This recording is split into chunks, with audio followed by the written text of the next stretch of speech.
खबरों की झलक। पूरे इंडिया के अंदर सीए की उसमें 19वीं रैंक लेकर के हासिल किया है और आज आपकी मैरिज यूनिवर्सिटी भी है 49वीं। किस तरीके से खुशी जाहिर करते हैं? बहुत खुशी है, बहुत गर्व है कि मेरा नाती जो है ऑल इंडिया में 19वीं रैंक लेके आया है और शादी की सालगिरह 49वीं है। ठीक है, तो दोनों ये चीजें पर खुशी का दोनों खुशी की चीजें हैं और दोनों बहुत खुशी की चीजें हैं। 49 तक ज्यादातर लोग पहुंचते नहीं हैं, बीच ही में अटक जाते हैं। बहुत गर्व की बात है। तो क्या मान रहे हैं इसके पीछे? परिवार की एकजुटता, परिवार की खुशी? परिवार की एकजुटता, परिवार की गाइडलाइन और इसमें सबसे ज़्यादा मानस के तरक्की में तो सबसे ज़्यादा गाइडलाइन तो उसके मामा मामी की है। उन्हीं के पास उन्हीं के पढ़ते हैं दिल्ली में और वो मामा की बात ज़्यादा मानते हैं। पापा की बात एक बार कम काट देंगे तो मामा ने कह दिया कि शरद मानस ऐसा करना है, ऐसा नहीं करो, तो फिर मामा की बात नहीं काटते। तो इसके पीछे पूरा मामा को श्रेय जाता हाँ, है। सारा श्रेय मामा को है पढ़ाई का, बाकी तो सारा श्रेय तो मम्मी पापा का है।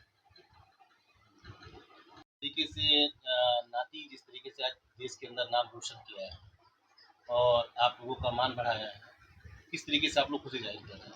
हम लोग परिवार सहित, अग्रहरी समाज सहित बहुत खुश हैं और अभी जितने भी बेटा आगे बढ़ेगा उतने हम लोग साहस के साथ एकजुट होकर के इसके पीछे लगे हैं। ऐसा देखा जा रहा है कि जो बनिया वर्ग है वो हमेशा बच्चों को व्यापार की तरफ ज़्यादातर ढकेलता है हाँ। और आज जिस तरीके से मानस ने एक इतिहास रचा कि देश के अंदर 19वीं रैंक और यूपी के अंदर टॉप लेकर हाँ। टॉप पोजीशन पर, हाँ।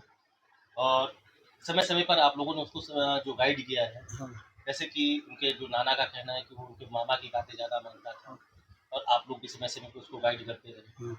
तो मानस के अंदर किसकी सबसे ज़्यादा प्रेरणा यहाँ पे रही है, पिता की तरफ से या माँ की? वैसे पूरा स्टाफ जो है हमारा हमारा परिवार और हमारे इनका परिवार दोनों में कोई बीच में अंतर नहीं है। हम श्रेय इन्हीं को देते हैं। अभी उनके बेटे हैं, ये उनके ताकत को देखते हैं, हम अपनी ताकत को देखते हैं कि हमने जो है श्रेय हमारे इन दोनों परिवारों का है आगे बढ़ाने में। कोई मानस जो बनना चाहेगा उसके सपने को अरे बिल्कुल सपना उसका पूरा होगा, ये आशीर्वाद है। क्या नाम है आपका? नरेश सिंह गुप्ता। भाई ने आपके सीए की परीक्षा में 19वीं रैंक लाई है, कैसे महसूस कर रही हैं आज आप? बहुत अच्छा लग रहा है। मतलब हमेशा से वो बहुत हार्ड वर्किंग रहा है, पढ़ता है, पूरा दिन पढ़ता रहता है और मुझको भी बहुत पढ़ाता है। मैं भी कॉमर्स में हूँ तो वो मुझको भी पूरी अपनी देता है, पेरेंटिंग देता है। वो मुझे बहुत गाइड करता है और पढ़ाता भी है और हाँ तो अच्छा आपका क्या सपना है? मेरा भी उसी फील्ड में जाने सपना है और अब तो भैया भी हो गए तो भैया और भी गाइड कर सकता है, अच्छे से कर सकता है मुझको। किस विद्यालय में आप पढ़ती हैं? मैं महर्षि विद्यामंदिर में। क्या नाम है आपका? वैष्णवी टोरी। होनहार बालक ने सीए की 19वीं रैंक भारत में हासिल की है, क्या कहना चाहेंगे और किस तरह से बच्चों को प्रेरणा देनी चाहिए? आज हमारे मानस अग्रहरी ने बहुत बड़ा रोल अदा किया है समाज के लिए। एक प्रेरणा है, अन्य बच्चे भी इससे उत्साहित होंगे और ऐसे ही आगे बढ़ेंगे और समाज फतेहपुर अग्रही समाज के बच्चे ने जो काम किया है इससे समाज का, जिले का, देश का नाम रोशन किया है। पूरे देश में 19वीं रैंक आने पे फतेहपुर का नाम आया है, तो बहुत बड़ी बात है। ये परिवार की प्रेरणा है, माता पिता की देन है कि ऐसा बच्चा योग निकला और उसमें इनके नाना नानी और बाबा जी बैठे हुए हैं।